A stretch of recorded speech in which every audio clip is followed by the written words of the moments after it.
యేసు ప్రభు చెప్పేటువంటి మాట ఏంటి అని అంటే, ఇరుకు ద్వారమున ప్రవేశించుడి, నాశనముకు పోవు ద్వారం అది వెడల్పు, ఆ దారి విశాలమై ఉన్నది, దానిలో ప్రవేశించువారు అనేకులు ఉంటారు, కానీ జీవమునకు పోయేటువంటి ద్వారము అది ఇరుకు, అది చాలా సంకుచితమై ఉన్నది, దానిని కనుగొనువారు కొద్దిమంది.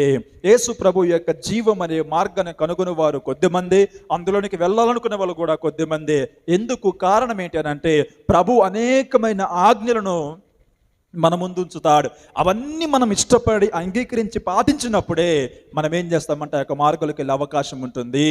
సో అవి అంగీకరించిన వాళ్ళు, ప్రేమించినటువంటి వాళ్ళు ఏం చేస్తారు అంటే, ఇవన్నీ మన వల్ల గదరాబాయ్ అని చెప్పేసి ఏం చేస్తారంటే, ఏ ఆజ్ఞలు లేకుండా, ఎటువంటి కట్టడలు లేకుండా విలాసవంతమైన విచ్చలవిడిగా కోరుకునే జీవితంలోకి వెళ్ళిపోతారు. అదే విలాసమైనటువంటి విశాలమైనటువంటి మార్గం.